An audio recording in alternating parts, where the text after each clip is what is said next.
अध्याय 1। समाज में सामाजिक संरचना, स्तरीकरण और सामाजिक प्रक्रियाएं। परिचय। आपको याद होगा कि आपकी प्रारंभिक समाजशास्त्र की पुस्तक समाजशास्त्र परिचय कक्षा सी की शुरुआत निजी समस्याओं तथा सामाजिक मुद्दों के आपसी संबंधों पर परिचर्चा से हुई थी। हमने यह भी देखा कि किस प्रकार व्यक्ति विभिन्न सामूहिकताओं से जुड़ा होता है, जैसे समूह, वर्ग, लिंग, जाति तथा जनजाति। वास्तव में आप में से प्रत्येक किसी एक समूह से ही नहीं बल्कि कई समूहों से जुड़े होते हैं। उदाहरणतः आप अपने दोस्तों, अपने परिवार और नातेदारी वर्ग तथा लिंग, अपने देश तथा प्रदेश के सदस्य हैं। अतः प्रत्येक व्यक्ति का सामाजिक संरचना तथा स्तरीकरण में एक विशेष स्थान होता है। समाजशास्त्र परिचय पृष्ठ 28-35 देखिए। इसका यह अर्थ भी निकलता है कि प्रत्येक व्यक्ति के पास सामाजिक संसाधनों को प्राप्त करने के विभिन्न तरीके हैं। उदाहरण के लिए एक विद्यार्थी किस विद्यालय में पढ़ने जाए यह उसके सामाजिक स्तर पर निर्भर करता है। ठीक इसी प्रकार वह किस प्रकार के वस्त्र पहनता है, किस प्रकार का भोजन करता है, अपने खाली समय में वह क्या करता है, किस तरह की स्वास्थ्य सुविधाएं उसे प्राप्त हैं, अर्थात सामान्य तौर पर उसकी संपूर्ण जीवन शैली। जैसे कि सामाजिक संरचना के संदर्भ में सामाजिक स्तरीकरण व्यक्ति को कार्य करने हेतु बाध्य करता है।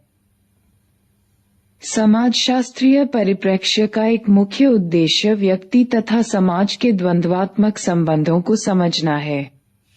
आपको सी राइट मिल की समाजशास्त्रीय कल्पना की व्याख्या याद होगी, जहां उन्होंने व्यक्ति के जीवन वृत्त तथा समाज के इतिहास के आपसी संबंधों को स्पष्ट किया है।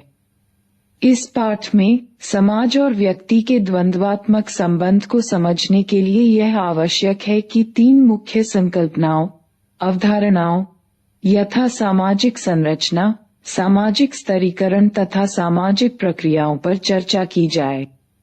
अगले कुछ अध्यायों में हम यह जानेंगे कि नगरीय तथा ग्रामीण समाज की सामाजिक संरचना किस प्रकार भिन्न है और पर्यावरण तथा समाज के बीच व्यापक संबंधों का रूप क्या है।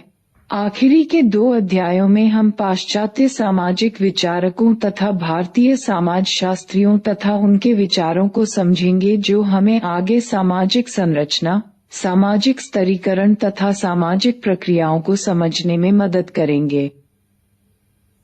मुख्य प्रश्न जिस पर इस पाठ में विचार किया जाना है कि किस हद तक व्यक्ति सामाजिक संरचना से बाध्य होता है और किस हद तक वह सामाजिक संरचना के अंतर्गत स्वतंत्र होता है। समाज में व्यक्ति की स्थिति अथवा सामाजिक स्तरीकरण की व्यवस्था में उसका स्थान उसकी व्यक्तिगत रुचियों को किस सीमा तक निर्धारित करती है।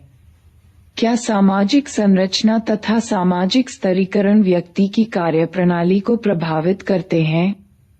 किस प्रकार से व्यक्ति एक दूसरे से सहयोग, प्रतियोगिता तथा संघर्ष करते हैं तथा उसे वे क्या रूप देते हैं? इस अध्याय में हम संक्षेप में सामाजिक संरचना तथा सामाजिक स्तरीकरण पर चर्चा करेंगे। आपने सामाजिक स्तरीकरण पर विस्तार पूर्वक चर्चा पिछली पुस्तक समाजशास्त्र परिचय के अध्याय 2 में की है। अब हम आगे बढ़ते हुए तीन मुख्य सामाजिक प्रक्रियाओं यथा सहयोग, प्रतियोगिता तथा संघर्ष पर चर्चा करेंगे। इनमें से प्रत्येक प्रक्रिया को समझने के लिए हम यह समझने तथा देखने की कोशिश करेंगे कि सामाजिक संरचना तथा सामाजिक स्तरीकरण किस प्रकार सामाजिक प्रक्रियाओं पर अपना प्रभाव छोड़ते हैं। दूसरे शब्दों में किस प्रकार व्यक्तियों के मध्य तथा समूहों के मध्य सहयोग, प्रतियोगिता तथा संघर्ष होते हैं। यह सब कुछ सामाजिक संरचना तथा स्तरीकरण व्यवस्था में व्यक्तियों एवं समूह की स्थिति पर निर्भर करता है। सामाजिक संरचना तथा सामाजिक स्तरीकरण। सामाजिक संरचना शब्द इस तथ्य को दर्शाता है कि समाज संरचनात्मक है, अर्थात अपने विशिष्ट रूप में वह क्रमवार तथा नियमित है। जिस सामाजिक वातावरण में हम रहते हैं वह मात्र कुछ क्रियाओं एवं प्रघटनाओं का अनियमित मिश्रण नहीं है। लोगों का आचरण किस प्रकार का होता है तथा एक दूसरे के प्रति उनके संबंध किस प्रकार के होते हैं, इसमें एक प्रकार की अंतर्निहित नियमितता अथवा प्रतिमान पैटर्न होता है। सामाजिक संरचना की संकल्पना इन्हीं नियमितताओं को इंगित करती है। एक बिंदु तक समाज की संरचनात्मक विशेषताओं को एक इमारत की संरचनात्मक विशेषताओं के समकक्ष रखकर समझा जा सकता है। एक इमारत की दीवारें, जमीन तथा छत सब मिलकर उस इमारत को एक विशेष आकार देती हैं। पर यदि इस तुलना का प्रयोग ज्यादा सख्ती से किया जाए तो यह रूपक अपने आप में गलतफहमी पैदा करने वाला हो सकता है। सामाजिक संरचना मानवीय क्रियाओं तथा संबंधों से बनती है। जो पक्ष इन्हें नियमितता प्रदान करता है वह है अलग अलग काल अवधि में एवं भिन्न भिन्न स्थानों में इन क्रियाओं एवं संबंधों का लगातार दोहराया जाना। अतः सामाजिक विश्लेषण की प्रक्रिया में सामाजिक पुनरुत्पादन तथा सामाजिक संरचना एक दूसरे से जुड़े हुए हैं। उदाहरण के लिए एक विद्यालय तथा एक परिवार की संरचना को लेते हैं। विद्यालय में कुछ विशिष्ट प्रकार के क्रियाकलाप वर्षों से दोहराए जाते हैं जो आगे चलकर संस्थाएं बनते हैं, जैसे विद्यालय में दाखिले के तरीके, आचरण संबंधी नियम, वार्षिकोत्सव, प्रातःकालीन सभा और कहीं कहीं विद्यालयी गीत। ठीक इसी प्रकार से परिवार में आचरण के कुछ मानक स्तर जैसे विवाह के तौर तरीके, संबंधों के अर्थ, उम्मीदें तथा उत्तरदायित्व होते हैं। परिवार में वृद्ध सदस्यों की मृत्यु एवं विद्यालय से पुराने विद्यार्थियों का चले जाना एवं इनके स्थान पर नए सदस्यों का प्रवेश होता रहता है और यह संस्था चलती रहती है। पर हम यह भी जानते हैं कि परिवार तथा विद्यालय के अंदर परिवर्तन होते रहते हैं। उपरोक्त परिचर्चा तथा क्रियाकलाप हमें यह समझने में मदद करता है कि मानव द्वारा निर्मित समाज उस इमारत की तरह होता है जिसकी प्रत्येक क्षण उन्हीं ईंटों से पुनर्रचना होती है जिनसे उसे बनाया गया है। जैसा कि हमने स्वयं देखा है कि मनुष्य विद्यालय तथा परिवार में संरचना की पुनर्रचना हेतु परिवर्तन करते हुए समूचे परिवर्तन को प्रस्तुत करता है। वे प्रतिदिन विभिन्न स्तरों पर पुनर्रचना के लिए सहयोग करते हैं। यह भी कम सच नहीं है कि उनमें एक दूसरे के साथ दूषित तथा क्रूर प्रतियोगिता भी होती है। सच्चाई यह है कि सहयोगात्मक व्यवहार के साथ ही साथ हम गंभीर प्रकृति के संघर्षों को भी देखते हैं, और जैसा कि हम आगे देखेंगे कि सहयोग को जबरदस्ती लागू भी किया जाता है ताकि संघर्षों को छिपाया जा सके। एमिल दुर्खाइम द्वारा आगे बढ़ाया जाने वाला एक मुख्य विषय यह और उनके बाद में कई अन्य समाजशास्त्रियों द्वारा भी कार्य किया गया है कि समाज अपने सदस्यों की क्रियाओं पर सामाजिक प्रतिबंध लगाते हैं। दुर्खाइम ने तर्क दिया कि व्यक्ति पर समाज का प्रभुत्व होता है। समाज व्यक्ति की कुल क्रियाओं से कहीं अधिक है। इसमें दृढ़ता अथवा कठोरता है जो भौतिक पर्यावरण की संरचना के समान है। सोचिए कि एक व्यक्ति ऐसे कमरे में खड़ा है जहां बहुत सारे दरवाजे हैं। कमरे की संरचना व्यक्ति की संभावित क्रियाओं को बाध्य करती है। उदाहरण के तौर पर दीवारों तथा दरवाजों की स्थिति प्रवेश तथा निकास के रास्तों को दर्शाती है। दुर्खाइम के अनुसार सामाजिक संरचना हमारी क्रियाओं को समानांतर रूप से बाध्य करती है। इसकी सीमा तय करती है कि हम एक व्यक्ति के रूप में क्या कर सकते हैं। यह हमसे बाह्य है, ठीक उसी प्रकार से जैसे कमरे की दीवारें होती हैं। अन्य सामाजिक चिंतक जैसे कार्ल मार्क्स भी सामाजिक संरचना की बाध्यता पर बल देते हैं, लेकिन साथ ही मनुष्य की सृजनात्मकता को महत्वपूर्ण मानते हैं जो सामाजिक संरचना को परिवर्तित भी करती है और उसे पुनः उत्पादित भी करती है। मार्क्स ने यह तर्क दिया कि मनुष्य इतिहास बनाता है, परंतु वह इतिहास निर्माण न तो उसकी इच्छा पर और न ही उसकी मनपसंद शर्तों पर आधारित होता है। अपनी इच्छानुसार नहीं और न ही अपनी मनपसंद शर्तों पर, बल्कि इतिहास का निर्माण उन ऐतिहासिक तथा संरचनात्मक स्थिति की उन बाध्यताओं तथा संभावनाओं के अंतर्गत होता है जहां वह जीवन यापन कर रहा है। दुखिम के इस दृष्टिकोण को उनके प्रसिद्ध विवरण में दिया गया है।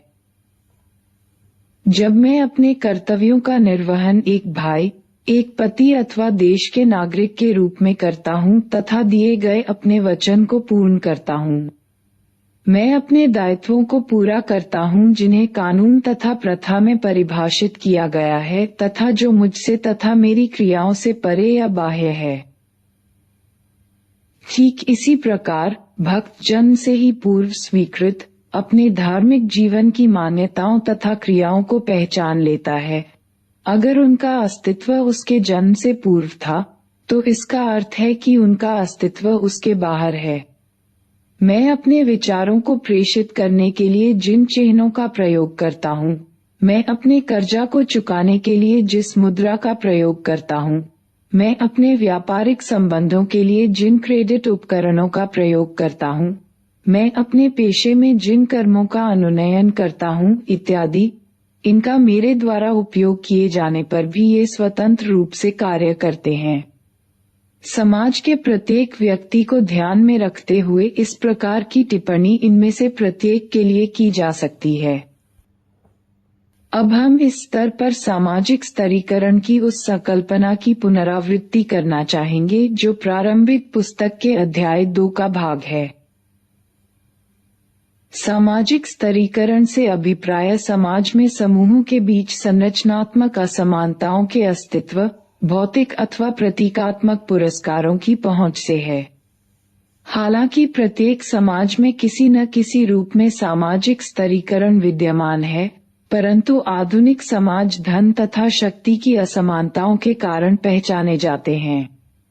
एक तरफ जहां आधुनिक समाज में स्तरीकरण के सर्वाधिक प्रचलित रूपों में वर्ग विभाजन है, वहीं दूसरी ओर प्रजाति तथा जाति, क्षेत्र तथा समुदाय, जनजाति तथा लिंग इत्यादि सामाजिक स्तरीकरण के आधार बने हैं।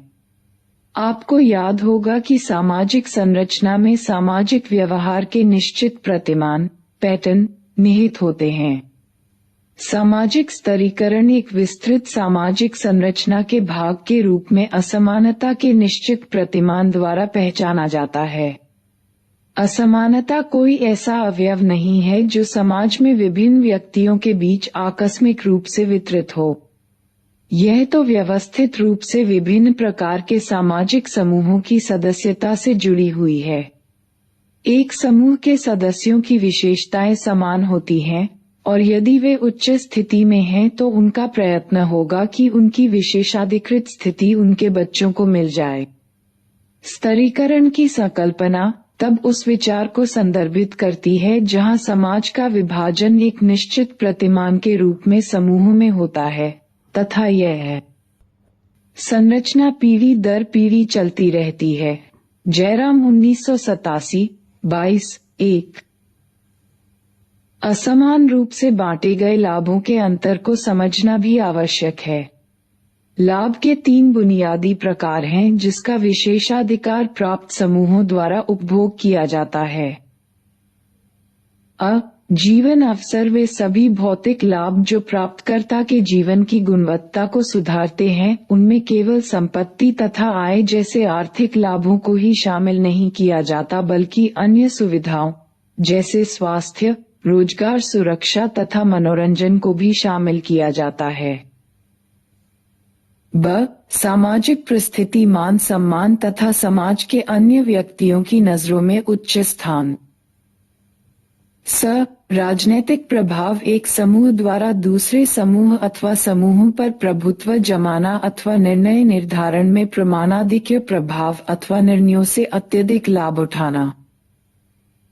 आगे होने वाली चर्चा में हम उपरोक्त 3 सामाजिक प्रक्रियाओं की तरफ आपका ध्यान आकर्षित करेंगे और बताएंगे कि किस प्रकार सामाजिक स्तरीकरण के विभिन्न आधार, जैसे लिंग अथवा वर्ग, सामाजिक प्रक्रियाओं को बाधित करते हैं। व्यक्ति तथा वर्गों को मिलने वाले अवसर तथा संसाधन जो प्रतियोगिता, सहयोग अथवा संघर्ष के रूप में सामने आते हैं, इन्हें सामाजिक संरचना तथा सामाजिक स्तरीकरण के द्वारा आकार दिया जाता है। साथ ही मनुष्य पूर्वस्थित संरचना तथा स्तरीकरण में परिवर्तन लाने का प्रयास करता है। समाजशास्त्र में सामाजिक प्रक्रियाओं को समझने के 2 तरीके। अपनी प्रारंभिक पुस्तक कक्षा शी की समाजशास्त्र परिचय में आपने सामान्य ज्ञान की सीमाओं को समझा है। समस्या यह नहीं है कि सामान्य ज्ञान आवश्यक रूप से गलत ही हो, परंतु यह इसका परीक्षण नहीं हुआ है तथा इसे हल्के रूप में लिया जाता है। इसके विपरीत सामाजिक परिप्रेक्ष्य में प्रत्येक मुद्दे पर सवाल किए जाते हैं और किसी भी मुद्दे को ऐसे ही नहीं मान लिया जाता है। अतः यह केवल ऐसी व्याख्या से संतुष्ट होकर शांत नहीं होगा जिससे पता चलता है कि मनुष्यों में प्रतियोगिता अथवा सहायता या संघर्ष जैसा भी मामला हो, क्योंकि ऐसा करना मनुष्य का स्वभाव होता है। इस प्रकार की मान्यता के पीछे यह व्याख्या है कि आंतरिक तथा सार्वभौमिक रूप से यह मनुष्य की प्रकृति है कि इस प्रकार की प्रक्रियाओं का लेखा जोखा रखा जाए। हालांकि जैसा हमने पहले देखा है, समाजशास्त्र मनोवैज्ञानिक अथवा प्रकृतिवादी व्याख्याओं से संतुष्ट नहीं होता है। देखिए पृष्ठ 8-9 पहली पुस्तक, समाजशास्त्र सहयोग, प्रतिस्पर्धा तथा संघर्ष की प्रक्रियाओं की व्याख्या समाज की वास्तविक संरचना के अंतर्गत करना चाहता है। क्रियाकलाप 3। अपने प्रतिदिन के जीवन में सहयोग, प्रतियोगिता तथा संघर्ष के उदाहरण ढूंढिए। हमने पिछली पुस्तक में चर्चा की थी कि समाज में किस प्रकार विभेद तथा बहुलता की समझ व्याप्त है। पृष्ठ 27-28, 41। विभिन्न संस्थाओं को समझ, चाहे वह परिवार हो, अर्थव्यवस्था अथवा सामाजिक स्तरीकरण या सामाजिक नियंत्रण हो। हमने देखा कि किस प्रकार प्रकार्यवादी तथा संघर्ष के परिप्रेक्ष्य के अनुसार संस्थाओं की समझ में भिन्नता है। अतः कोई आश्चर्य नहीं कि ये दोनों संदर्भ इन प्रक्रियाओं को थोड़ा हटकर समझना चाहते हैं, परंतु दोनों, कार्ल मार्क्स, सामान्यतः संघर्ष के परिप्रेक्ष्य से जुड़े हुए, तथा एमिल दुर्खाइम, सामान्यतः प्रकार्यवादी संदर्भ में पहचाने जाते हैं। यह मानकर चलते हैं कि मनुष्यों को अपनी बुनियादी आवश्यकताओं को पूरा करने के लिए सहयोग करना होता है तथा अपने और अपनी दुनिया के लिए उत्पादन और पुनः उत्पादन करना पड़ता है। संघर्ष के परिप्रेक्ष्य में इस बात पर बल दिया गया कि किस प्रकार सहयोग के प्रकारों ने एक ऐतिहासिक समाज को दूसरे ऐतिहासिक समाज में परिवर्तित कर दिया। उदाहरणार्थ, यह देखा जा सकता है कि सामान्यतः सरल समाजों में जहां अतिरिक्त उत्पादन नहीं होता था, वहां व्यक्तियों तथा समूहों में आपसी सहयोग था और वे वर्ग, जाति अथवा प्रजाति में नहीं बटे थे। परंतु जिस समाज में अतिरिक्त उत्पादन होता था, चाहे वे जमींदार हो अथवा पूंजीपति, प्रभावशाली वर्ग का अतिरिक्त उत्पादन पर अधिकार होता था तथा सहयोग भी संभावित संघर्ष तथा प्रतियोगिता से जुड़ा होता था। संघर्ष का दृष्टिकोण इस बात पर बल देता है कि समूहों तथा व्यक्तियों का स्थान उत्पादन प्रणाली के संबंधों में भिन्न तथा असमान होता है। अतः कारखाने के मालिक तथा मजदूर अपने प्रतिदिन के कार्यों में सहयोग करते हैं, परंतु कुछ हद तक उनके हितों में संघर्ष उनके संबंधों को परिभाषित करते हैं। हमारी संघर्ष के परिप्रेक्ष्य संबंधी समझ यह बताती है कि जहां समाज जाति, वर्ग अथवा पितृसत्ता के आधार पर बटा होता है, वहीं कुछ समूह सुविधावंचित हैं तथा एक दूसरे के प्रति भेदभावमूलक स्थिति बरतते हैं। इससे भी आगे प्रभावशाली समूहों में यह स्थिति सांस्कृतिक मानदंडों, ज्यादातर जबरदस्ती अथवा हिंसा द्वारा भी उत्पन्न की जाती है। जैसा कि आप आगे आने वाले अनुच्छेदों में देखेंगे कि प्रकार्यवादी परिप्रेक्ष्य इस प्रकार के मानदंडों अथवा संस्तुतियों की भूमिका की प्रशंसा करने में नहीं चूकता, परंतु इन सब के प्रकारों को समाज की संपूर्णता के रूप में समझाता है, न कि उस संदर्भ में जहां प्रभावशाली समूहों द्वारा समाज को नियंत्रित किया जाता है। प्रकार्यवादी परिप्रेक्ष्य का सरोकार मुख्य रूप से समाज में व्यवस्था की आवश्यकता से है, जिन्हें कुछ प्रकार्यात्मक अनिवार्यताएं, प्रकार्यात्मक अपेक्षा तथा पूर्वापेक्षाएं कहा जाता है। ये विस्तृत रूप में उन शर्तों को पूरा करती हैं जो व्यवस्था के अस्तित्व के लिए आवश्यक हैं, इसलिए इन्हें अस्तित्व में बनाए रखा जाता है तथा इनको नष्ट होने से बचाया जाता है, जैसे नए सदस्यों का समाजीकरण। संचार की साझा प्रक्रिया। व्यक्ति की भूमिका निर्धारण के तरीके आप अच्छी तरह से जानते हैं कि किस प्रकार प्रकार्यवादी परिप्रेक्ष्य इस तथ्य पर आधारित है कि समाज के विभिन्न भागों का एक प्रकार अथवा भूमिका होती है जो संपूर्ण समाज की प्रकार्यात्मकता के लिए जरूरी होती है। इस संदर्भ में सहयोग, प्रतियोगिता तथा संघर्ष को प्रत्येक समाज की सार्वभौमिक विशेषता के रूप में देखा जा सकता है, जो समाज में रहने तथा इच्छा पूर्ति करने वाले विभिन्न व्यक्तियों की अनिवार्य अंतःक्रियाओं का परिणाम है। चूंकि इस परिप्रेक्ष्य का मुख्य बिंदु व्यवस्था को बनाए रखना है, प्रतिस्पर्धा तथा संघर्ष को इस दृष्टि से भी समझा जाता है कि अधिकतर स्थितियों में ये बिना ज्यादा हानि एवं कष्ट के सुलझ जाते हैं तथा साथ ही ये समाज की भी विभिन्न प्रकार से मदद करते हैं।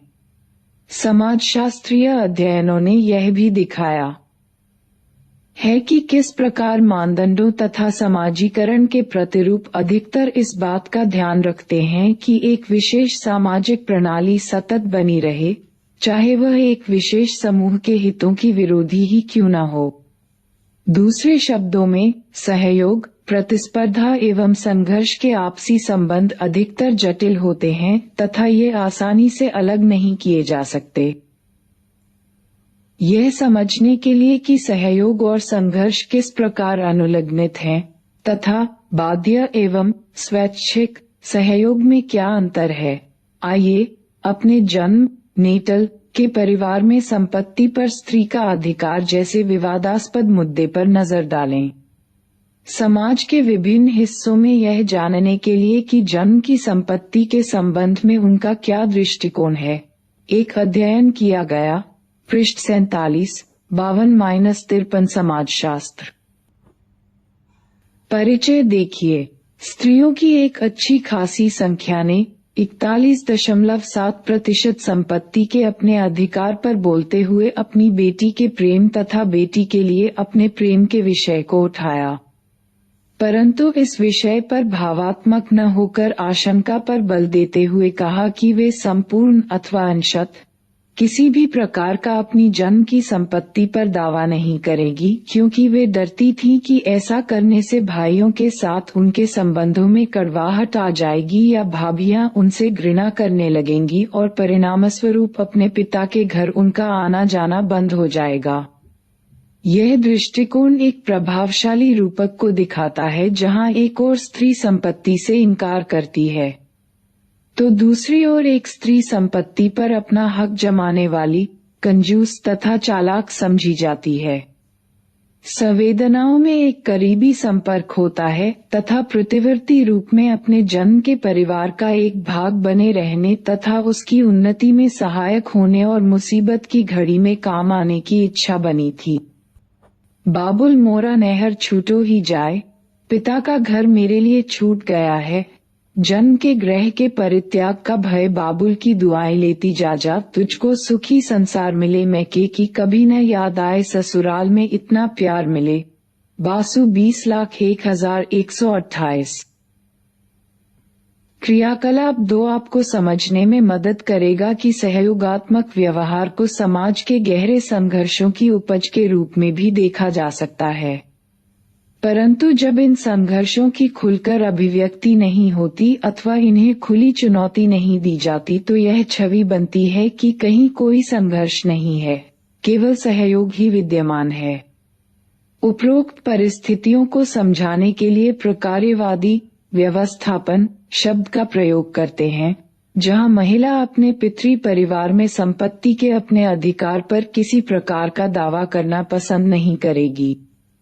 संघर्षों के रहते हुए भी समझौता एवं सह अस्तित्व की कोशिश के रूप में इसे देखा जा सकता है। क्रियाकलाप 5। कुछ अन्य सामाजिक व्यवहारों के बारे में सोचिए जो सहयोगात्मक दिखाई देते हों परंतु समाज के गहरे संघर्षों को अपने अंदर छिपाए हों। सहयोग तथा श्रम विभाजन। सहयोग का विचार मानव व्यवहार की कुछ मान्यताओं पर आधारित है। यह तर्क दिया जाता है कि मनुष्य के सहयोग के बिना मानव जाति का अस्तित्व कठिन हो जाएगा।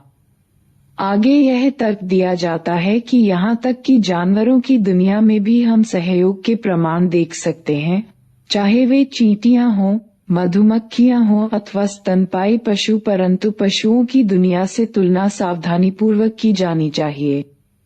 हम समाजशास्त्र की दो भिन्न सैद्धांतिक परंपराओं का प्रयोग इस बिंदु के विश्लेषण के लिए करेंगे जिनका एमिल दुर्खाइम तथा कार्ल मार्क्स ने प्रतिनिधित्व किया। अधिकतर समय समाजशास्त्र में इस मान्यता को सहमति नहीं मिली कि मनुष्य का स्वभाव घिनौना तथा क्रूर होता है। एमिल दुर्खाइम ने इस दृष्टिकोण की आदिम मानव जाति की एकमात्र उत्तेजना यही थी कि उनकी भूख तथा प्यास की हमेशा पूरी संतुष्टि हो, के विपक्ष में इस प्रकार के तर्क दिए। ऐसे विचारकों ने नैतिक जीवन के आवश्यक अवयवों को नजरअंदाज किया। वे हैं संयमित प्रभाव का प्रयोग जो समाज अपने सदस्यों पर करता है, जो उनके अस्तित्व तथा चुनाव के संघर्ष की पार्श्विक क्रिया को संयमित तथा शून्य कर देता है। जहाँ कहीं भी समाज है वहाँ पर परार्थवाद है, क्योंकि वहाँ एकता है। अतः हम परार्थवाद को मनुष्यता के प्रारंभ से ही देखते हैं और यहाँ तक कि असंयमित रूप में भी। दुखिम 1933। दुर्खाइम के लिए एकता समाज का नैतिक बल है तथा यह सहयोग और इस तरह समाज के प्रकारों को समझने के लिए बुनियादी अवयव है। श्रम विभाजन की भूमिका जिसमें सहयोग निहित है, यथार्थ रूप से समाज की आवश्यकताओं की पूर्ति करती है। श्रम विभाजन एक ही समय में जहां प्रकृति का नियम है वही दूसरी ओर मनुष्य व्यवहार का नैतिक नियम भी है। दुर्खाइम ने यात्रिक तथा सावयवी एकता में अंतर स्पष्ट किया जो क्रमशः पूर्व औद्योगिक तथा जटिल औद्योगिक समाजों की विशेषता थी। यांत्रिक एकता संति का एक रूप है जो बुनियादी रूप से एकरूपता पर आधारित है। इस समाज के अधिकांश सदस्य एक जैसा जीवन व्यतीत करते हैं। कम से कम विशिष्टता अथवा श्रम विभाजन को हमेशा आयु तथा लिंग से जोड़ा जाता है। यह समाज की मुख्य विशेषता है। इस समाज के सदस्य परस्पर अपनी मान्यताओं तथा संवेदनाओं, अंतर्विवेक तथा चेतना से जुड़े होते हैं। सावयवी एकता सामाजिक संति का वह रूप है जो श्रम विभाजन पर आधारित है तथा जिसके फलस्वरूप समाज के सदस्यों में सह निर्भरता है। जैसे जैसे व्यक्ति विशिष्टता हासिल करता है वैसे वैसे दूसरों पर अधिक निर्भर होता जाता है। कृषि आधारित जीविका में लगा एक परिवार अपने जैसा काम करने वालों की थोड़ी या बगैर किसी मदद के जीवित रह सकता है, परंतु कपड़ा अथवा कार उद्योग में लगा व्यापारी अन्य विशिष्ट कर्मचारियों के बिना जीवित नहीं रह सकता जो उनकी बुनियादी जरूरतों को पूरा करते हैं। कार्ल मार्क्स भी मनुष्य जीवन तथा पशु जीवन में अंतर स्पष्ट करते हैं। जहां दुर्खाइम परार्थवाद तथा एकता को मानव दुनिया का विशिष्ट लक्षण मानते हैं वहीं मार्क्स चेतना पर बल देते हैं। वे लिखते हैं, मनुष्यों तथा पशुओं में अंतर चेतना, धर्म तथा किसी अन्य वस्तु के आधार पर किया जा सकता है। जैसे ही वे अपनी आजीविका के साधन उत्पन्न करने लगते हैं, वे स्वयं को पशुओं से भिन्न समझना प्रारंभ कर देते हैं। यह प्रयास उनके भौतिक संगठन द्वारा निश्चित होता है।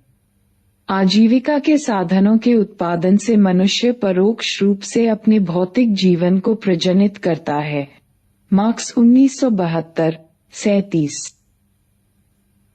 मार्क्स का उपर्युक्त कथन कठिन लग सकता है, परंतु सहयोग मनुष्य जीवन को पशु जीवन से किस प्रकार अलग करता है को समझने में मदद करेगा। मनुष्य केवल सहयोग के लिए समायोजन तथा सामंजस्य ही नहीं करते, बल्कि इस प्रक्रिया में समाज को बदलते भी हैं। उदाहरण के लिए, सदियों से पुरुषों तथा महिलाओं ने प्राकृतिक बाध्यताओं में अपने आप को समायोजित किया है। विभिन्न तकनीकी आविष्कारों ने मनुष्य के जीवन को ही नहीं बदला है, बल्कि समय के साथ प्रकृति को भी बदल दिया है। इस प्रकार से मनुष्य सहयोग करते हुए निष्क्रिय रूप से केवल समायोजन और सामंजस्य ही नहीं करते, बल्कि उस प्राकृतिक तथा सामाजिक संसार को भी बदल देते हैं जहां वे समायोजन करते हैं। हमने पिछली पुस्तक समाजशास्त्र परिचय में संस्कृति पर एक अध्याय में देखा कि किस प्रकार भारतीयों को ब्रिटिश साम्राज्यवाद के अनुभवों के कारण अंग्रेजी भाषा के साथ समायोजन, सामंजस्य तथा सहयोग करना पड़ा था। लेकिन इस प्रक्रिया में हिंग्लिश का उद्भव एक जीवित सामाजिक यथार्थ है। पृष्ठ 81-82। 1। यद्यपि दुर्खाइम ने प्रकार्यवादी संदर्भ पर तथा मार्क्स ने संघर्ष के परिप्रेक्ष्य में सहयोग पर बल दिया, परंतु दोनों के विचार अलग हैं। मार्क्स के अनुसार ऐसे समाज में जहां वर्ग विद्यमान है वहां सहयोग स्वैच्छिक नहीं होता। उनका तर्क है, सामाजिक शक्ति अर्थात बहुस्तरीय उत्पादक शक्तियां, जिनका उद्भव विभिन्न व्यक्तियों के सहयोग तथा श्रम विभाजन द्वारा होता है, इन व्यक्तियों को लगता है कि उनका सहयोग स्वैच्छिक न होकर स्वाभाविक होता है। यह स्वयं की सम्मिलित ताकत का परिणाम न होकर एक अनजान ताकत का परिणाम है जो उनके बाहर स्थित है। मार्क्स 1972-53। मार्क्स ने अलगाव शब्द का प्रयोग श्रम की मूर्त अंतर्वस्तु तथा श्रम के उत्पाद पर मजदूरों के नियंत्रण में कमी के संदर्भ में किया है। दूसरे शब्दों में, मजदूर अपने कार्य को किस प्रकार व्यवस्थित करे, इस पर उनका नियंत्रण नहीं होता और इसी प्रकार वे अपने श्रम के उत्पादन पर से भी अपना नियंत्रण खो देते हैं। हम यहाँ दो विपरीत उदाहरणों की चर्चा कर सकते हैं। संतुष्टि तथा सृजनात्मकता का भाव जो एक बुनकर या कुम्हार या लोहार को अपने काम से मिलता है, तथा दूसरी ओर एक फैक्ट्री में काम करने वाले मजदूर जिसका एकमात्र कार्य पूरे दिन में लीवर खींचना या बटन दबाना होता है। इन हालातों में सहयोग आरोपित होता है। प्रतिस्पर्धा अवधारणा एवं व्यवहार के रूप में, जैसा कि सहयोग के विषय में हुआ, प्रतियोगिता की संकल्पना इस विचार के साथ आगे बढ़ती है कि प्रतिस्पर्धा विश्वव्यापी तथा स्वाभाविक है। हम यह जान चुके हैं कि किस प्रकार समाजशास्त्र की व्याख्या प्रकृतिवादी व्याख्या से भिन्न है। अतः यहाँ यह आवश्यक है कि एक सामाजिक तत्व के रूप में प्रतिस्पर्धा को समझा जाए जिसका समाज में उद्भव हुआ है तथा एक निश्चित ऐतिहासिक समय में यह प्रभावी रही है। समकालीन समय में यह सर्वप्रमुख विचार है तथा अधिकतर यह समझना मुश्किल होता है कि कहीं ऐसा समाज हो सकता है जहां प्रतिस्पर्धा एक मार्गदर्शक ताकत न हो। यह दंतकथा एक स्कूल अध्यापक जो अपने अनुभवों को अपने बच्चों के साथ अफ्रीका के एक पिछड़े स्थान से बता रहा है, हमारा ध्यान उस तथ्य की ओर आकर्षित करता है जहां प्रतिस्पर्धा को स्वयं समाजशास्त्रीय रूप में न कि स्वाभाविक वृत्ति के रूप में समझाना था। यह दंतकथा अध्यापक की इस मान्यता पर आधारित है कि बच्चे दौड़ने की प्रतिस्पर्धा के विचार से प्रसन्न होंगे, जहां विजेता को एक चॉकलेट इनाम के रूप में दिया जाएगा। आश्चर्य, उनके इस सुझाव ने बच्चों में किसी प्रकार के उत्साह का संचरण नहीं किया बल्कि दूसरी तरफ दुश्चिंता और दुख को बढ़ा दिया।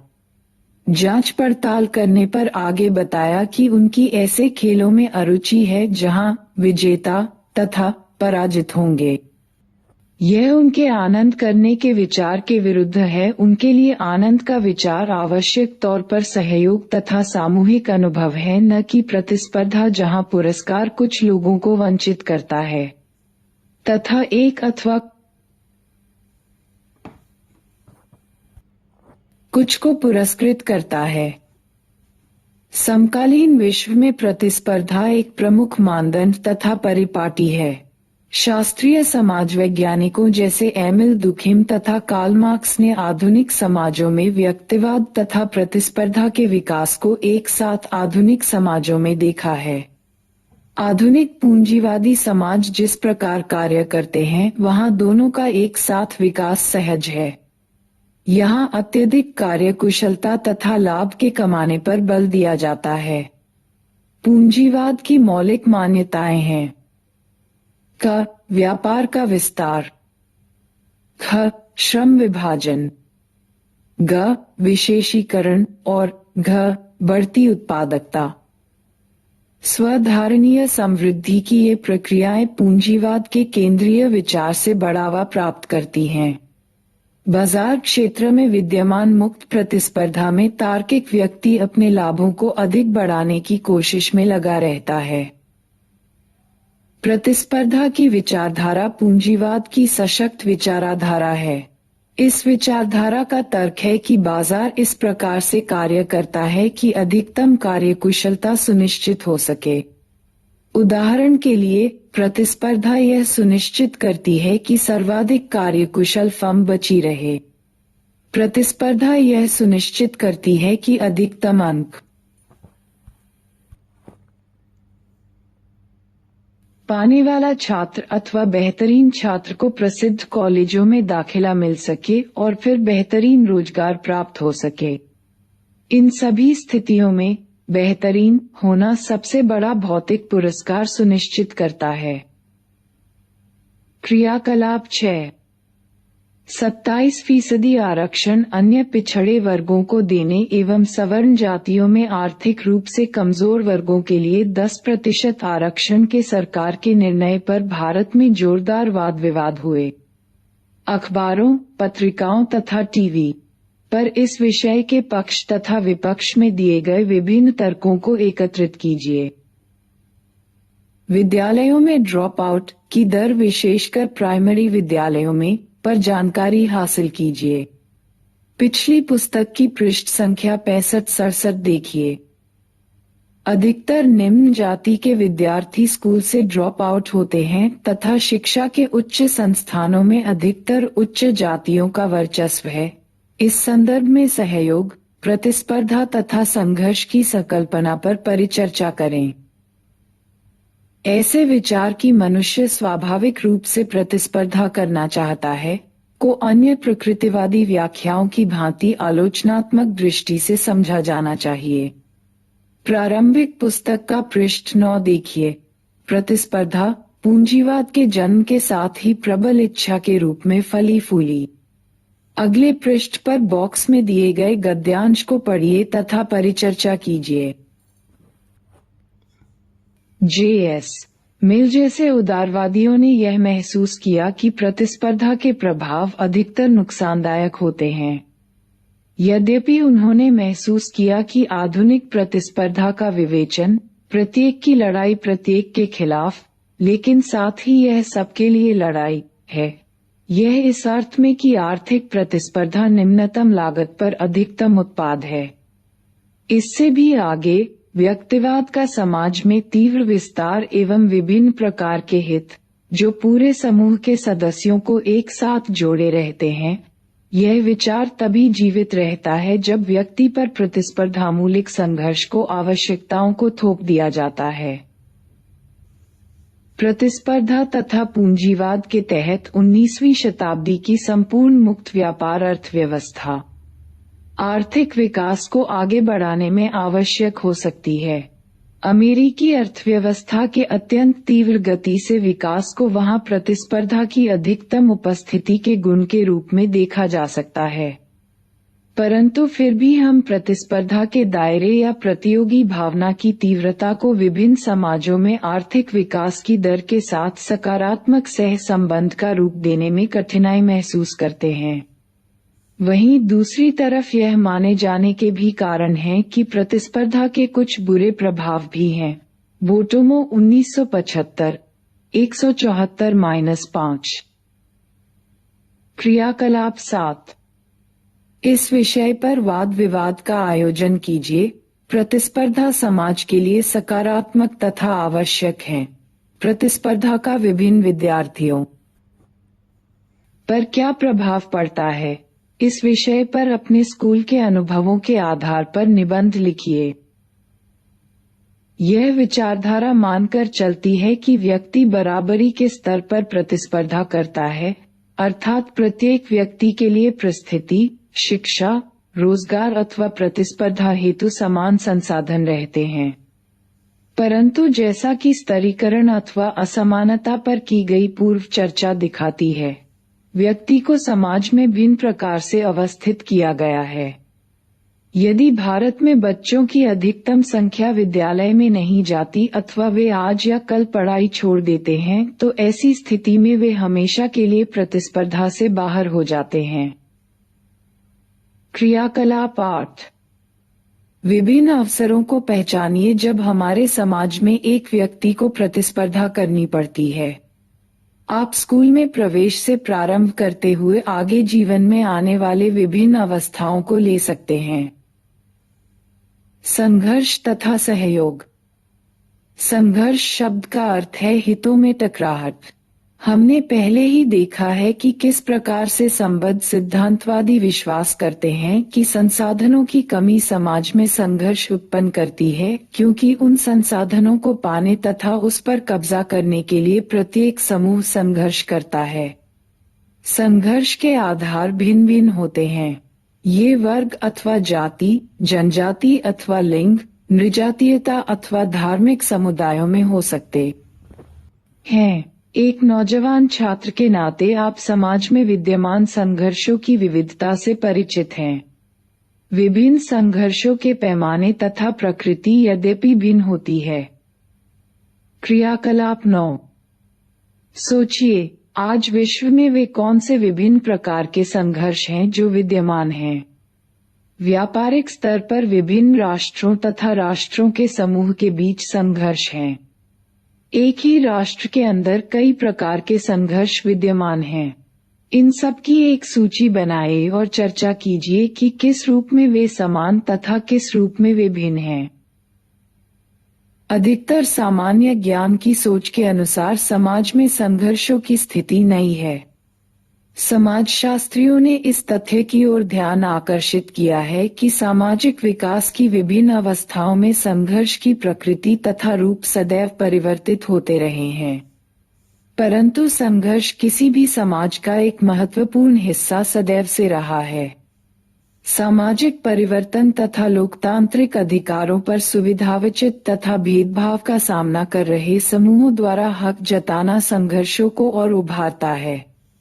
लेकिन इसका यह अर्थ नहीं है कि संघर्ष पहले विद्यमान नहीं थे। बॉक्स में दिए गए उदाहरण इस पर बल देते हैं। नए तथा पुराने के बीच संघर्ष आज विकासशील देशों के मंच बने हैं। प्राचीन प्रणाली नवीन ताकतों का मुकाबला नहीं कर पा रही है, न ही लोगों की नवीन आशाओं तथा आकांक्षाओं का प्रतिनिधित्व करती है। परंतु यह स्थिति मृतप्राय नहीं है। सच्चाई यह है कि ये अभी भी जीवित हैं। संघर्ष बेकार की बहस, विभ्रांति, विसंगति तथा कई मौकों पर खून खराबे को जन्म देता है। इन परिस्थितियों में समाजशास्त्रियों के लिए यह बेहद आवश्यक होता है कि वे अपने पुराने अच्छे दिनों को याद करें। परंतु एक पल का परावर्तन उन्हें यह विश्वास दिला देगा कि पुरानी पद्धति संघर्ष से वंचित नहीं थी और उसने जनसंख्या के व्यापक भाग पर अमानुषिक अत्याचार किए। सैद्धांतिक दृष्टिकोण, जहां संघर्ष को व्याधिकीय माना जाता है अथवा जहां विज्ञान के नाम पर एक विशेष मूल्य के रूप में संतुलन का निवेश किया जाता है, परंतु यह स्थिति विकासशील समाजों के अध्ययन में रुकावट सिद्ध होती है। श्रोता Srinivas MN 1972 social change in modern India, पृष्ठ 159-160। ओरिएंट लॉन्गमैन, नई दिल्ली। कोष्टक। यहाँ यह समझना आवश्यक है कि संघर्ष विसंगति अथवा प्रत्यक्ष झड़प के रूप में दिखाई देते हैं जहाँ ये खुलकर प्रकट किए जाते हैं। उदाहरण के तौर पर भूमि संसाधनों पर गहरे संघर्षों की प्रत्यक्ष प्रतिक्रिया का परिणाम है कृषक आंदोलन। आंदोलन की अनुपस्थिति का अर्थ संघर्ष की अनुपस्थिति नहीं है। अतः इस अध्याय में संघर्ष, अनिवार्य सहयोग तथा प्रतिरोध के संबंधों पर बल दिया गया है।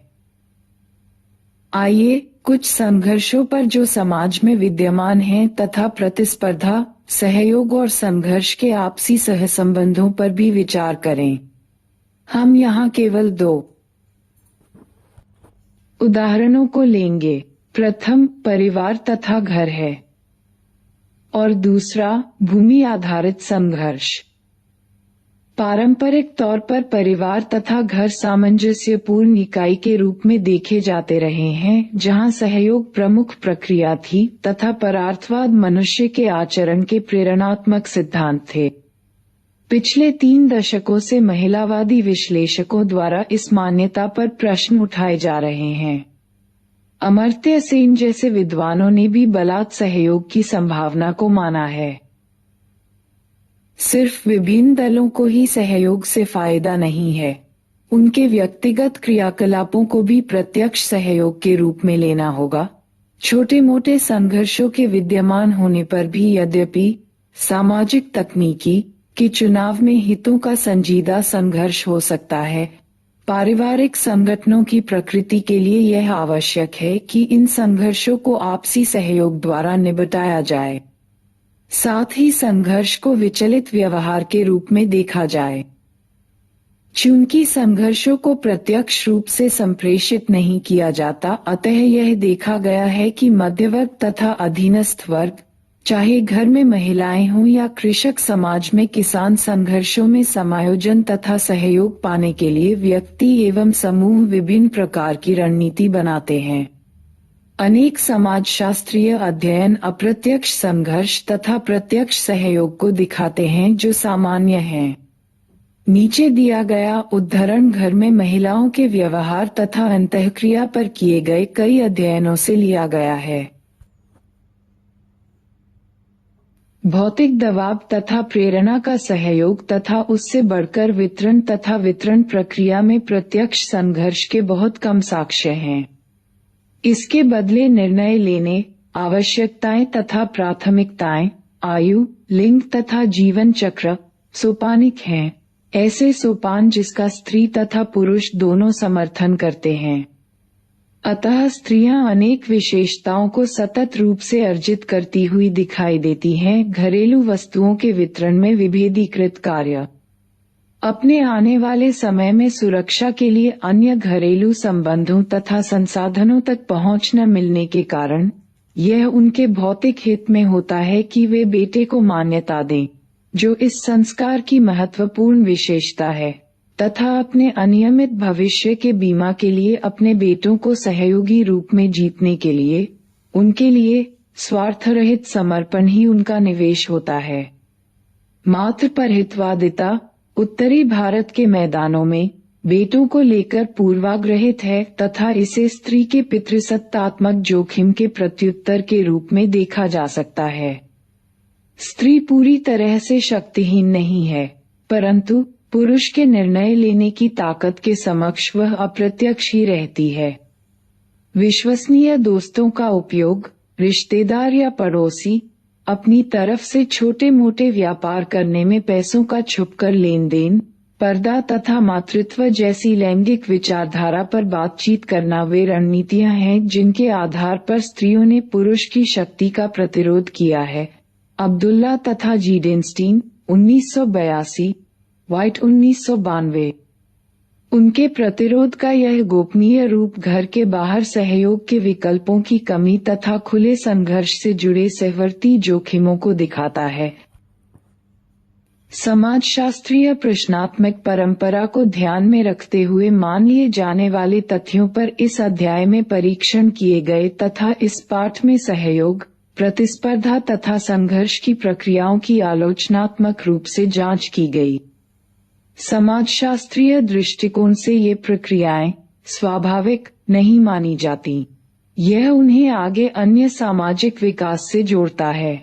नीचे दिए गए अनुच्छेद में आप भूमि संबंधों तथा भारत के भूदान, ग्रामदान आंदोलन के विषय में पढ़ेंगे। बॉक्स को पढ़िए और देखिए कि समाज में सहयोग किस प्रकार समाजशास्त्रीय रूप में तकनीक तथा उत्पादन की आर्थिक व्यवस्था से जुड़ा है। उपसंहार। इस पाठ का मुख्य उद्देश्य एक ओर सामाजिक तथा स्तरीकरण के संबंधों को समझना है तो दूसरी ओर सामाजिक प्रक्रिया के रूप में सहयोग, प्रतिस्पर्धा तथा संघर्ष को। आपने देखा होगा कि तीनों सामाजिक प्रक्रियाएं भिन्न हैं, लेकिन अधिकांशतः वे एक साथ मौजूद होती हैं तथा एक दूसरे से कभी छिपे और कभी खुले रूप में संबद्ध और विद्यमान होती हैं, जैसा कि बलात् सहयोग के संदर्भ में हुई चर्चा से पता चलता है। हम इसे दिए गए 2 क्रियाकलापों से समाप्त करते हैं जो जीवन की सही घटनाओं पर आधारित हैं, जो आपकी समाजशास्त्रीय सोच को यह खोजने में मदद करेगी कि सामाजिक संरचना तथा स्तरीकरण व्यवस्था में तीनों प्रक्रियाएं जो भिन्न रूप में स्थित हैं किस प्रकार से सामाजिक समूहों के लिए कार्य करती हैं। भूमि संघर्ष। सन 1956 में हरबख्श, एक राजपूत ने नत्थू अहीर पटेल से 100 रुपए अपने 2 एकड़ जमीन को गिरवी अनौपचारिक रख कर्ज लिया। उसी वर्ष हरबख्श की मृत्यु हो गई और उसके उत्तराधिकारी गणपत ने सन 1958 में जमीन को वापस लेने का दावा किया। इसके लिए उसने 200 रुपए देने की पेशकश की। नत्थू ने गणपत को जमीन वापस करने से मना कर दिया। गणपत इसके लिए कानूनी कार्रवाई का सहारा नहीं ले सका क्योंकि यह लेन देन आय व्यय रिकॉर्ड में कहीं दर्ज नहीं था। इन परिस्थितियों के अधीन गणपत ने हिंसा का सहारा ले सन 1959 ग्रामदान के 1 वर्ष पश्चात में जबरन भूमि पर अधिकार कर लिया। गणपत चूंकि स्वयं एक पुलिस कांस्टेबल था, अतः इस मामले में उसने अफसरों पर काफी प्रभाव डाला। जब पटेल फुलेरा गया पुलिस थाना हेडक्वार्टर, तो उसे पुलिस स्टेशन ले जाया गया और जबरन उसे इस बात पर राजी किया गया कि वह जमीन गणपत को वापस लौटा देगा। इसके पश्चात ग्रामवासियों की एक सभा बुलाई गई, तब पटेल को पैसा दिया गया और गणपत को अपनी जमीन वापस मिली। स्रोत: Oommen T K 1972, charisma, stability and change and analysis of Bhoodan Gramdan movement in India, page -88, Thomson press, Nai Delhi. तकनीक के विस्तार ने भी सहयोग की आवश्यकता को कम किया है। उदाहरण के लिए, चरस चलाने के लिए कुओं से सिंचाई करने वाली एक घरेलू विद्या 2 जोड़ी बैल तथा 4 व्यक्तियों की आवश्यकता होती है। एक साधारण किसान 4 बैलों का खर्च नहीं उठा सकता अथवा एक औसत घर में शायद जरूरत जितने आदमी न हों।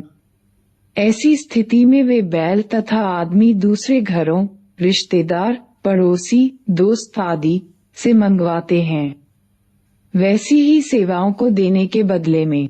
परंतु यदि चरस को रहट, पशियन व्हील से बदल दिया जाए तो रहट, जिस पर भारी पूंजी निवेश की आवश्यकता पड़ती है, तब मात्र एक जोड़ी बैल तथा एक व्यक्ति की आवश्यकता इसे चलाने में पड़ती है।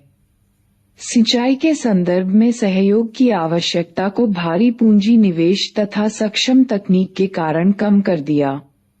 अतः किसी प्रणाली में तकनीकी स्तर व्यक्तियों तथा समूहों के बीच सहयोग की आवश्यकता को निर्धारित करता है। ओमेन 1972, 88। स्रोत: Oommen T K 1972, charisma, stability and change and analysis of Bhoodan Gramdan movement in India, page 88, Thomson press, Nai Delhi. क्रियाकलाप 11। नीचे दी गई रिपोर्ट को ध्यानपूर्वक पढ़िए तथा सामाजिक संरचना, स्तरीकरण और सामाजिक प्रक्रिया के आपसी संबंधों पर परिचर्चा करिए। किस प्रकार संतोष और पुष्पा सामाजिक संरचना तथा स्तरीकरण के कारण बाध्य हैं, इस पर विवेचना कीजिए। क्या यह संभव है कि उनके जीवन में 3 सामाजिक प्रक्रियाओं यथा सहयोग, प्रतिस्पर्धा तथा संघर्ष को पहचाना जा सके? क्या इन विवादों को सहयोग की प्रक्रिया के रूप में देखा जा सकता है?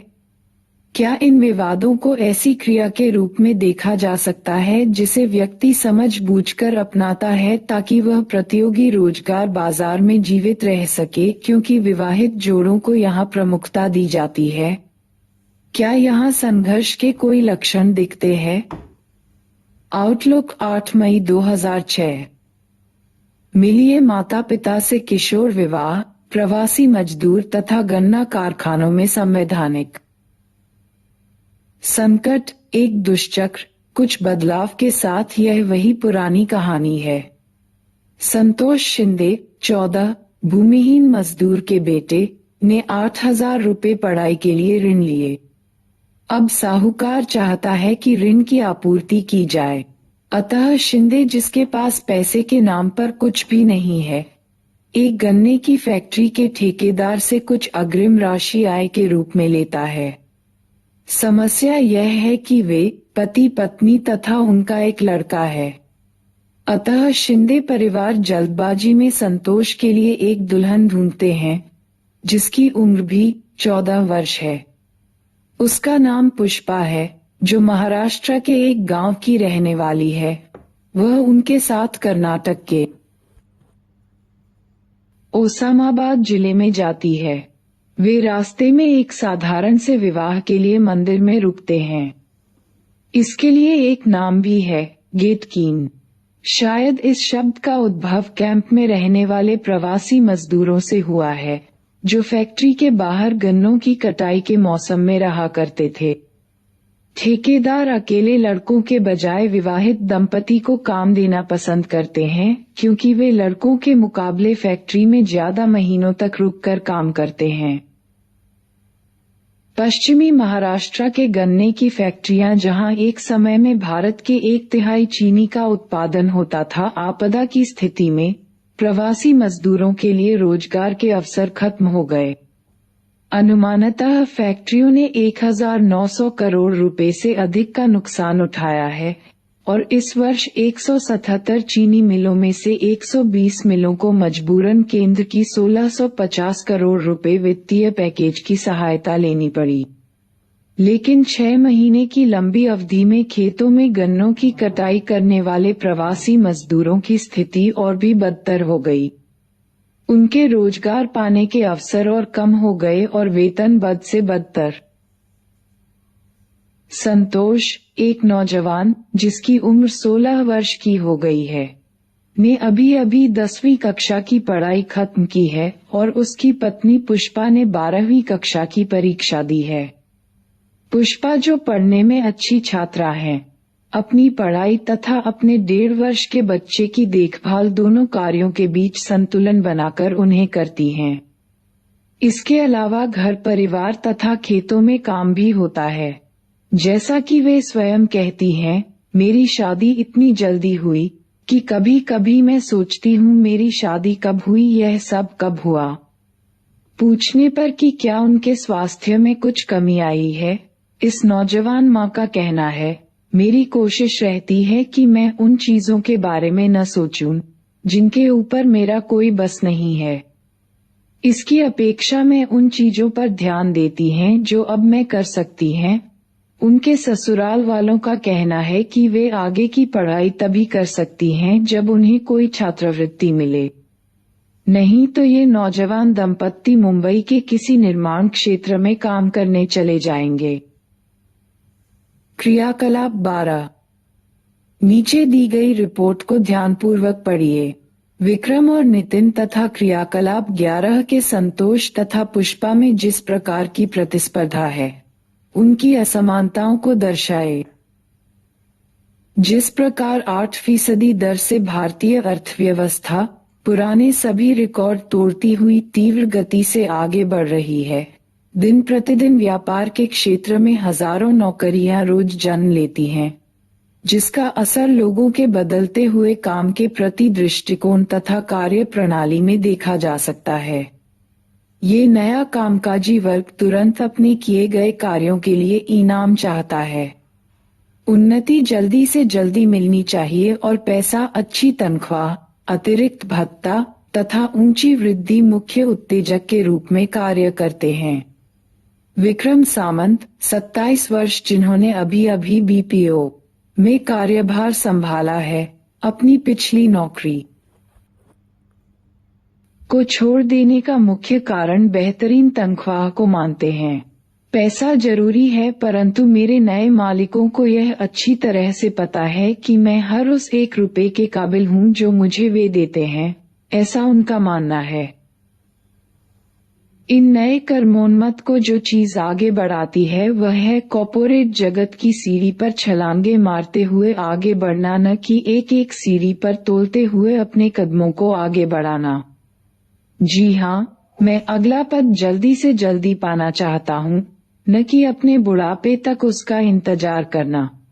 ऐसा कहना है नितिन का, जो अपनी अगली बड़ी छलांग के लिए बिल्कुल इंतजार नहीं करना चाहते थे और इसके लिए उन्होंने आईसीआईसीआई को छोड़ एक तरक्की ले अपने आप को स्टैंडर्ड चार्टर्ड से जोड़ा तथा इसके बाद ऑप्टिमिक्स से क्षेत्रीय मैनेजर की हैसियत से जुड़ गया। स्रोत द वीक, मई 7, 2006 ने एक विशेषांक निकाला जिसका शीर्षक था नए कर्मोन्मत्ता, उनके लक्ष्य, दौलत, खतरा, सेहत। शब्दावली: परहितवाद, सिद्धांततः बिना किसी लाभ के दूसरों के हित के लिए काम करना। अलगाव मार्क्स ने इस अवधारणा का प्रयोग मजदूरों का अपने श्रम तथा श्रम उत्पाद पर किसी प्रकार के अधिकार न होने के संदर्भ में किया है। इससे मजदूरों की कार्य के प्रति रुचि समाप्त होने लगती है। प्रतिमानहीनता, दुखाइम के लिए सामाजिक स्थिति जहां व्यवहार को पथ प्रदर्शित करने वाले मानदंड नष्ट हो जाते हैं, व्यक्ति बिना सामाजिक बाध्यता अथवा पथ प्रदर्शन के रह जाता है। एक नियमहीनता की स्थिति। पूंजीवाद, वह आर्थिक प्रणाली जहां उत्पादन के साधन पर निजी अधिकार होता है तथा जिसका प्रयोग बाजार व्यवस्था में लाभ कमाना है, जहां श्रम मजदूरों द्वारा किया जाता है। श्रम विभाजन, कार्य का विशिष्टीकरण जिसके माध्यम से विभिन्न रोजगार उत्पादन प्रणाली से जुड़े होते हैं। प्रत्येक समाज में किसी न किसी रूप में श्रम विभाजन होता है, विशेषकर पुरुषों को दिए गए कार्य तथा महिलाओं द्वारा किए गए कार्य औद्योगिकरण के विकास के साथ श्रम विभाजन और जटिल हो गया। अन्य किसी भी प्रकार के उत्पादन की तुलना में आधुनिक विश्व में श्रम विभाजन का क्षेत्र अंतर्राष्ट्रीय हो गया है। प्रभुत्वशाली विचारधारा, विचार तथा मान्यताएं जो प्रभुत्वशाली समूहों के हितों की रक्षा करते हैं। ऐसी विचारधारा प्रत्येक समाज में पाई जाती है जहां विभिन्न वर्गों में असमानताएं हों। विचारधारा की संकल्पना शक्ति से जुड़ती है, चूंकि वैचारिक प्रणाली भिन्न शक्तियों को वैध बनाती है जो विभिन्न समूहों में सन्निहित होते हैं। व्यक्तिवाद, वह सिद्धांत अथवा चिंतन जो समूह के स्थान पर व्यक्तियों की स्वायत्तता को महत्व देता है। मुक्त व्यापार, उदारवाद, वह राजनैतिक तथा आर्थिक नजरिया जो इस सिद्धांत पर आधारित है कि सरकार द्वारा अर्थव्यवस्था में हस्तक्षेपीय नीति अपनाई जाए तथा बाजार एवं संपत्ति मालिकों को पूरी छूट दे दी जाए। यांत्रिक एकता, दुर्खाइम के अनुसार परंपरागत संस्कृति में सरल श्रम विभाजन इसकी विशेषता है। चूंकि समाज के अधिकतर सदस्य एक जैसे कार्यों में लगे रहते हैं, अतः वे एक दूसरे के साथ सामान्यतः समान प्रकार के अनुभव तथा मान्यताओं से बंधे होते हैं। आधुनिकता 18वीं तथा 19वीं शताब्दी की सामाजिक प्रक्रिया जो विशिष्टता, जटिलता तथा गत्यात्मकता के गुणों के कारण प्रसिद्ध हुई और जो वास्तव में परंपरागत जीवन से अलग थी। सावयवी एकता। दुर्खाइम के अनुसार एकता के अंतर्गत समाज व्यक्ति की आर्थिक निर्भरता तथा दूसरों के कार्यों की महत्ता से बंधा होता है। चूंकि यह श्रम विभाजन अत्यंत जटिल होता है, अतः लोग एक दूसरे पर अधिक से अधिक आश्रित होते हैं, क्योंकि प्रत्येक व्यक्ति को वह उत्पाद चाहिए जिसका उत्पादन दूसरे व्यक्ति करते हैं। आर्थिक बदलाव तथा अंतर्निर्भरता के सहसंबंध इस प्रकार की स्थिति में सामाजिक एकमतता बनाने में मदद करते हैं। सामाजिक बाध्यता। हम जिस समूह अथवा समाज के भाग होते हैं वे हमारे व्यवहार पर प्रभाव छोड़ते हैं। दुर्खाइम के अनुसार सामाजिक बाध्यता सामाजिक तथ्य का एक विशिष्ट लक्षण है। संरचना। मुख्य रूप से किसी संगठन की बनावट एवं प्रतिमान पैटर्न को इंगित करना है, जो कुछ हद तक मानव व्यवहार को निर्देशित या बाध्य करता है।